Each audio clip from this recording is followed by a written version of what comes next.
Aberforth Dumbledore had never trusted letters that came with red wax. A plain brown envelope, spat out by the village owl with a businesslike snap of its beak, was trouble enough. A ministry notice meant some fool in a clean robe had decided to make poverty official. A Gringotts bill meant a goblin had discovered a new way of charging interest on dust. But red wax meant ceremony, and ceremony was the costume power wore when it wanted obedience. He found the letter waiting on the bar beneath a mug ring and a scattering of goat hair. The Hog's Head was quiet that evening, or as quiet as it ever grew. The rain had bullied most of Hogsmeade indoors, and even the regulars had gone home early, heads down beneath hoods, boots splashing through the lanes. Behind the bar, a single lantern swung in the draught. Its flame picked out the scars in the wood, the cloudy glasses hanging upside down from their rack, the iron poker beside the hearth, and Aberforth's own reflection in the dark window. A man with a long, grim face, a beard gone more gray than brown, and eyes that had seen too much cleverness in the world to have patience for any of it.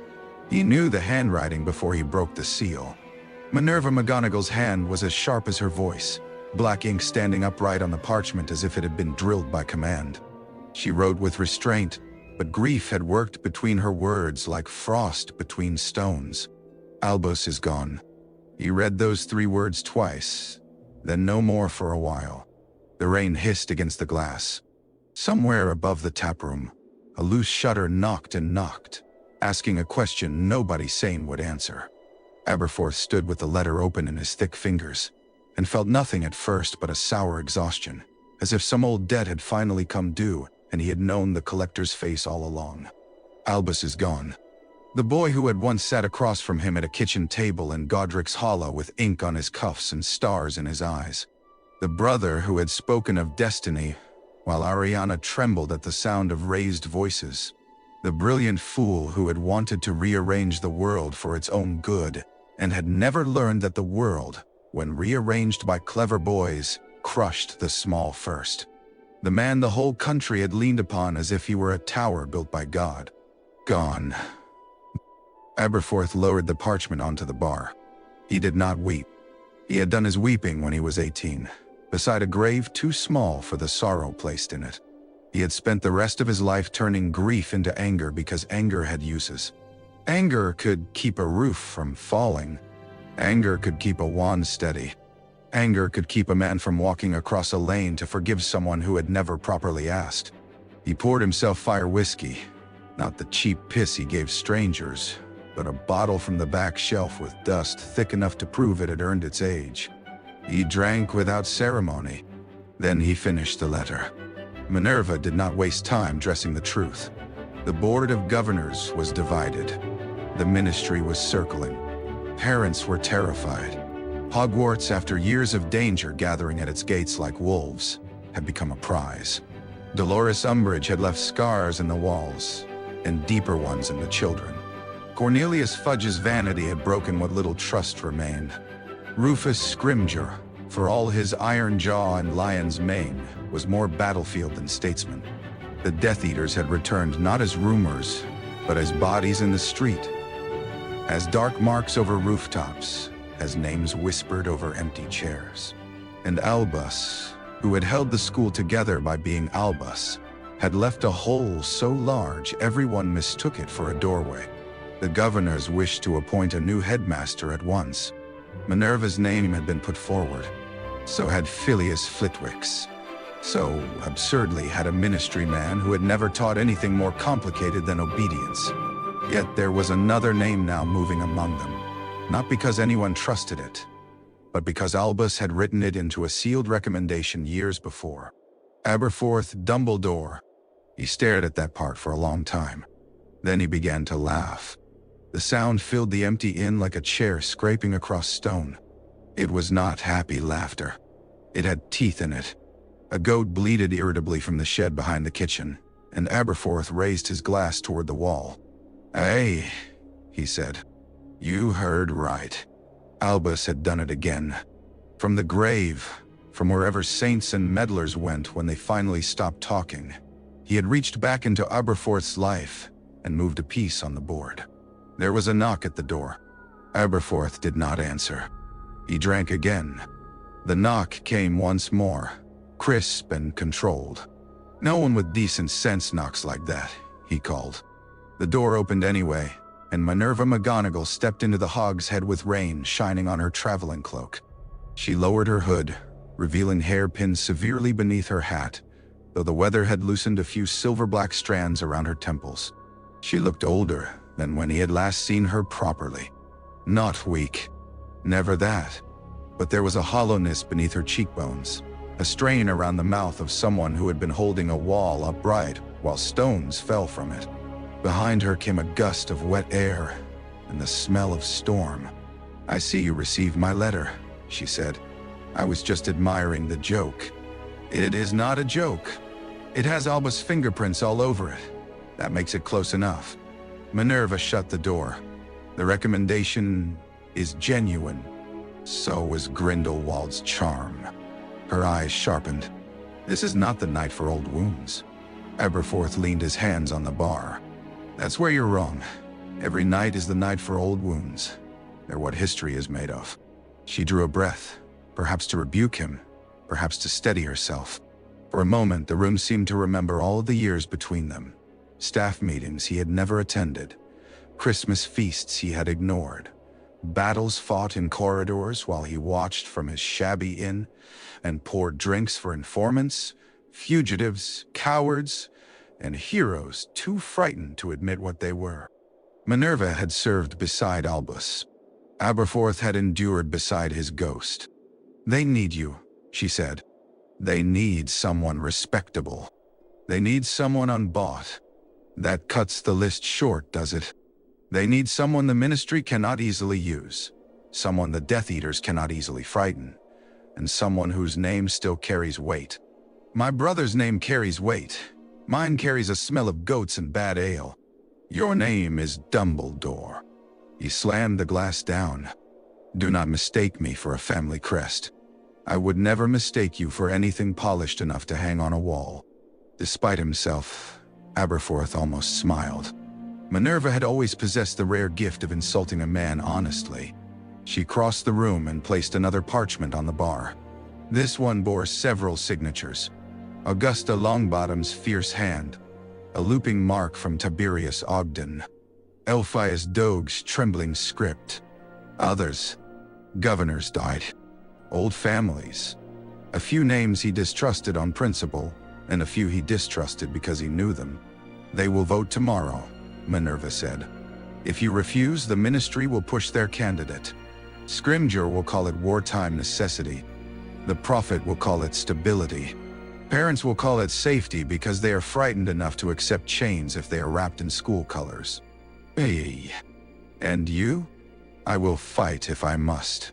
You should be headmistress." Her face did not change, but something behind her eyes moved. "Perhaps. In another year. In another world. But right now I am too closely bound to Albus in their eyes. Half the governors would see me as his shadow, the other half as his rebellion. The Ministry would bury me in inspections. The Death Eaters would test me at once. They expect dignity from me. They expect rules. They expect I will defend Hogwarts as Albus did.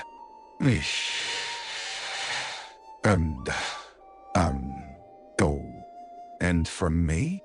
They will expect a tavern keeper. Then they're brighter than I thought. They will expect you to fail." Aberforth looked at the signatures again. There it was. The trap and the temptation, laid side by side. He had spent decades telling himself he wanted nothing to do with Hogwarts. A castle full of children, portraits, ceremonies, and old magic, all wrapped around the myth of Albus Dumbledore. He had watched generations of students march to school with trunks and owls, watched them return taller, louder, sometimes sadder.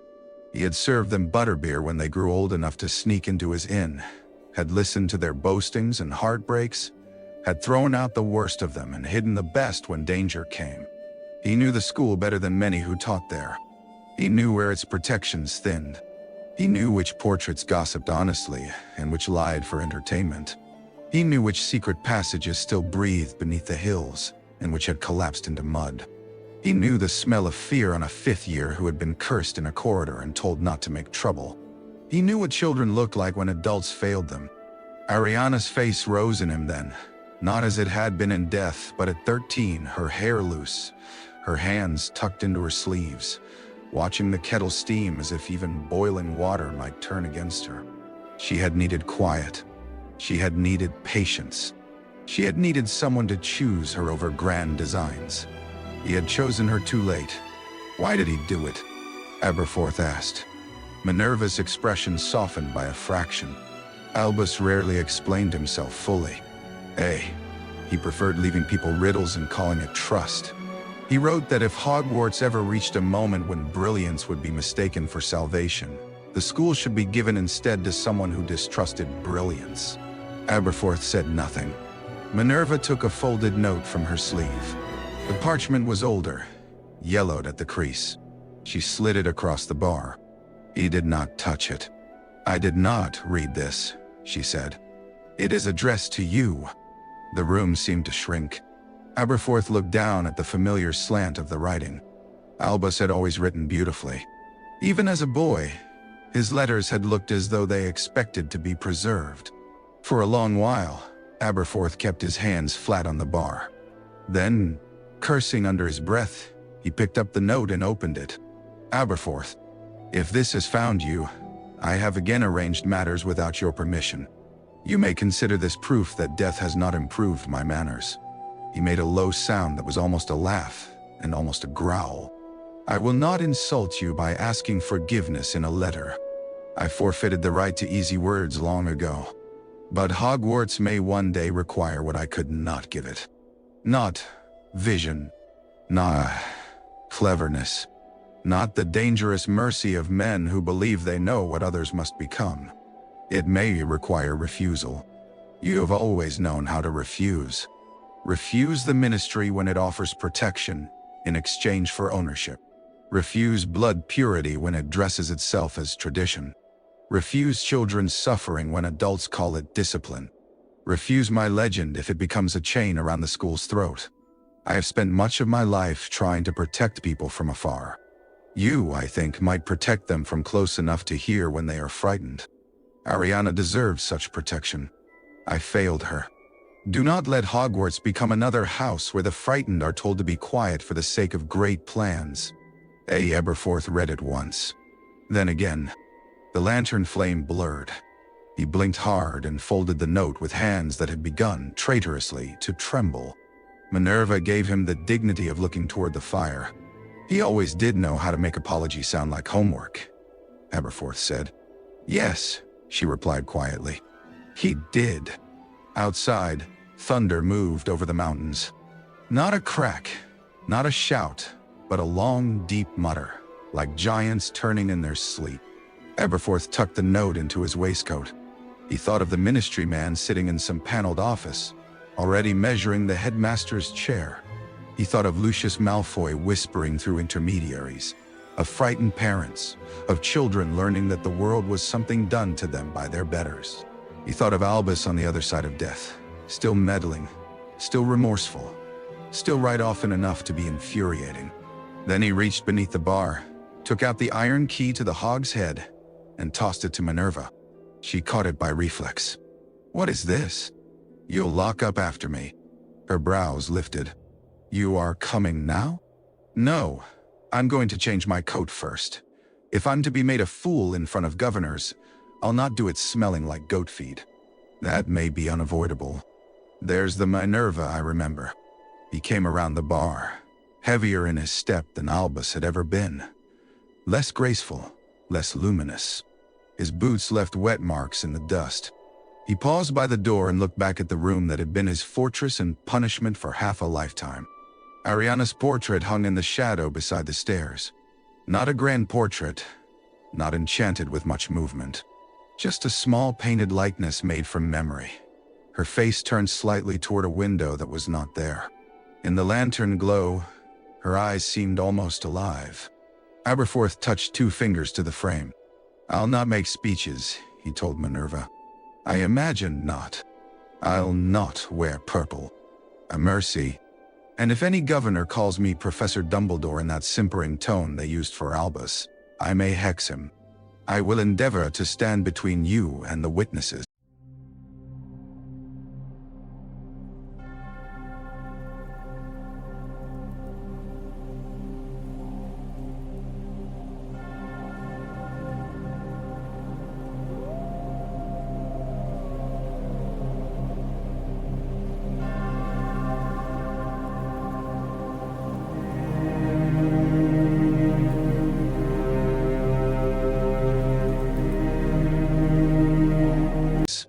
He opened the door. Rain struck his face like thrown gravel. Hogsmeade lay crooked and dark beneath the storm, chimneys smoking, windows glowing. The road to Hogwarts climbing in the mist. The castle could not be seen from here, but he knew where it stood. He had always known. Even when he refused to look, he had known. He stepped into the rain. By dawn, the whole of magical Britain would begin arguing over whether Aberforth Dumbledore was mad, dangerous, laughable, inspired, or some combination of the four. The Daily Prophet would find old scandals and polish them. The board would whisper about temperament. The ministry would pretend concern. The ghosts would gossip. The portraits would wake one another from centuries of painted sleep. And in a tower office full of silver instruments, behind a desk too elegant for the man about to inherit it, Albus Dumbledore's portrait would open its blue eyes and discover that death too had consequences. The governors met in a chamber that had been designed by men who believed discomfort produced honesty in everyone but themselves. It was narrow, high-ceilinged and cold, with windows like arrow slits and a table long enough to keep enemies from reaching one another. Rain tapped at the glass. Candles burned in iron holders. The portraits on the walls pretended sleep, though every painted eyelid in the room twitched with interest. Aberforth arrived 10 minutes late. This was not by accident. He entered without apology, wearing a black coat brushed clean but plainly old, boots polished only in the sense that mud had been scraped from them, and a beard combed into reluctant order. Minerva followed at his right shoulder. She had said nothing on the walk from the gates except to warn him once that 3 governors present were likely to provoke him deliberately. Only 3? He had asked. 3, deliberately.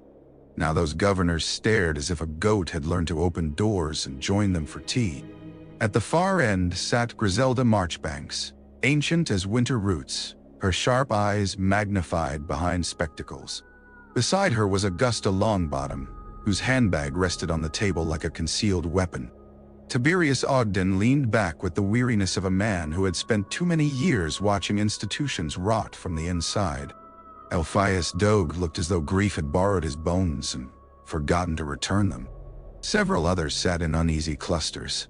Old pure-blood names, nervous moderates, ministry sympathizers, and one sleek wizard in plum robes who smelled faintly of ambition and expensive soap. The plum-robed wizard rose. "Mr. Dumbledore," he said, "how good of you to attend." Aberforth looked him over. "Who are you?" A faint flush touched the man's cheeks. "Perseus Parkinson, Senior Liaison to the Department of Magical Education." "That explains the smell." Minerva made a small sound that might have been a cough. Parkinson stiffened. "I beg your pardon?" "Granted. Sit down." "Nay." A portrait behind him snorted awake. Griselda Marchbanks smiled like a knife being unsheathed. "Let us proceed." The debate began with all the civility of a duel fought under tablecloths. Parkinson spoke first, praising Albus' service in a voice that polished every word until it lost shape. He spoke of continuity, reassurance, compliance, and necessary cooperation with the ministry during wartime. He did not say control. Men like Parkinson rarely used honest words when dishonest ones wore better shoes. Aberforth listened with his arms folded. Then came a governor named Selwyn who objected to Aberforth's lack of academic distinction. "He has not taught," Selwyn said. "He has not published. He has not, to my knowledge, served in any formal educational capacity." "I taught plenty," Aberforth said. Selwyn blinked. "At the Hogshead?" "Aye." Taught boys not to drink dragon barrel rum on a dare. Taught girls how to spot a man slipping powder into a glass. Taught half the village that a wand is less useful than a chair leg if someone gets close enough. Useful lessons, most of them. No, die. This is hardly a serious answer. It was hardly a serious objection. You want parchment with seals on it. I have none. You want children kept alive. I have some practice. The room shifted. Griselda's eyes narrowed, not in displeasure, but in attention. Parkinson clasped his hands. No one doubts your courage, Mr. Dumbledore. But Hogwarts is a complex institution requiring diplomacy, administrative skill, and deep familiarity with ministry procedure. Then it's lucky I'm not applying to be a clerk. Hogwarts cannot stand alone. No, Aberforth said, but it can stand upright.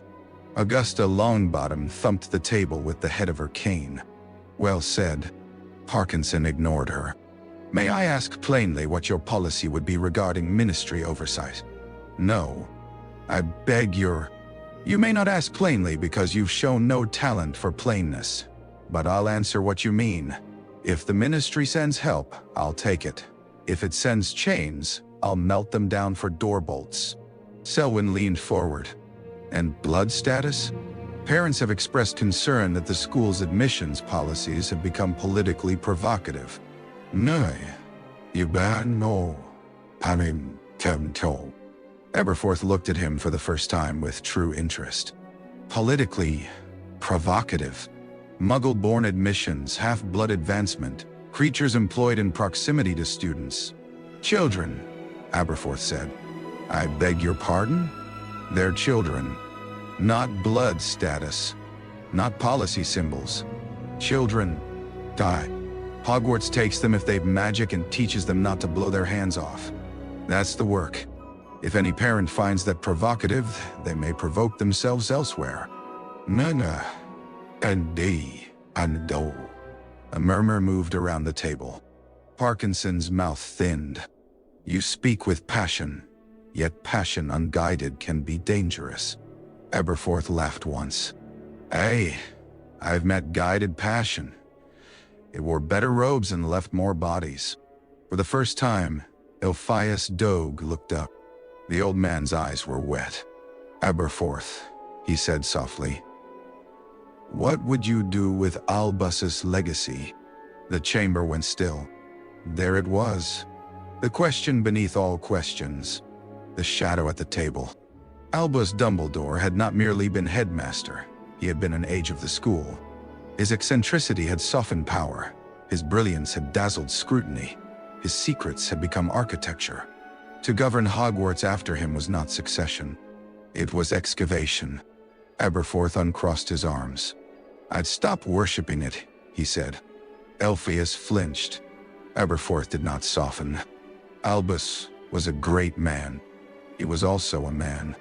Hogwarts forgot the difference. So did most of you. So did I, in my own way. A school can't be built around one wizard's cleverness. Not even his. Especially not his. You want his legacy? Then let the children live long enough to choose what they think of him. And the war? Tiberius asked. Aberforth turned to him. The war is already inside the school. Don't look shocked. It came in with family names, with whispered slurs, with owls from frightened parents, with children repeating poison they heard over dinner. Albus tried to keep the worst of it outside the gates. Noble idea. Failed idea. Gates don't stop beliefs. What will? Augusta asked. Consequences. The word landed like an axe in wood. Aberforth placed both hands on the table and leaned in. Hogwarts has been too forgiving of cruelty when it comes wrapped in youth. A hex in a corridor becomes mischief.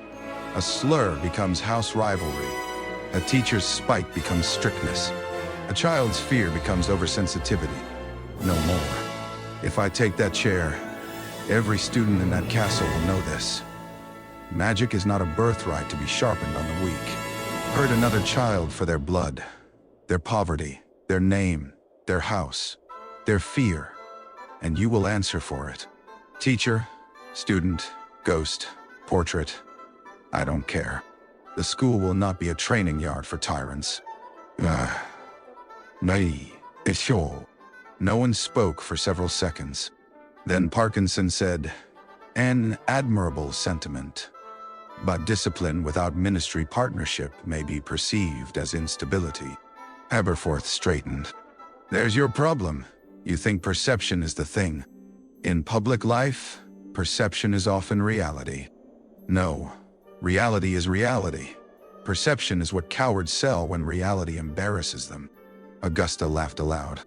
The vote, when it came, was closer than Minerva liked, and less close than Parkinson expected. 3 governors abstained. 2 voted for ministry appointment. 1, after a glare from Griselda Marchbanks that might have curdled milk, changed his vote with visible pain. Aberforth Dumbledore became headmaster of Hogwarts School of Witchcraft and Wizardry at 11:43 in the morning, with rain on the windows, mud on his boots, and not a single illusion about the honor being done to him. The castle received the news before the students did. Orchards carried it first, shrieking down corridors with the speed of scandal. Sir Cadogan challenged 6 suits of armor in excitement and lost to all of them. The fat lady declared that Aberforth had once insulted her singing and she would not be calling him headmaster until legally compelled. Peeves composed a song so vulgar that the bloody baron threatened to staple his tongue to the astronomy tower. By lunchtime, the great hall was an ocean of whispers. Students sat beneath the enchanted ceiling, watching clouds move where candlelight should have been. Slytherins leaned close over silver-trimmed plates. Gryffindors argued openly. Ravenclaws speculated with the feverish pleasure of people handed a puzzle before dessert. Hufflepuffs looked worried, which meant they were probably closest to wisdom. At the staff table, the teachers occupied their seats like soldiers awaiting inspection. Severus Snape sat rigid, black eyes half-lidded, his face carved from suspicion. Phileas Flitwick whispered to Pomona Sprout, whose kind round face was pale with concern. Horace Slughorn, recently coaxed from retirement, dabbed his upper lip with a handkerchief and looked as though he regretted every life decision after breakfast. Rubeus Hagrid wept openly into a napkin the size of a bedsheet. Minerva stood at the center of the dais. When Aberforth entered, the hall did not fall silent at once. That was good. Silence given too quickly was usually false. He walked between the tables without flourish. He noticed things because noticing had kept him alive. A second-year Muggle-born girl at Ravenclaw clutched her fork like a wand. A 7th-year Slytherin boy, with a prefect badge, watched Aberforth with cool calculation. A Gryffindor near the back had red eyes from crying. Draco Malfoy, pale and sharp in the Slytherin ranks, looked not triumphant but trapped, though he hid it well. Harry Potter sat between Ronald Weasley and Hermione Granger, his face still stunned by grief, anger banked beneath it like coals. Aberforth reached the lectern. Minerva began. "Students, staff, honored ghosts." "I'll do it," Aberforth said. She gave him a look that would have disciplined a dragon. He ignored it. He faced the hall. "I'm Aberforth Dumbledore," he said. "Most of you know my brother. Some of you think you knew him. Fewer did. He's dead.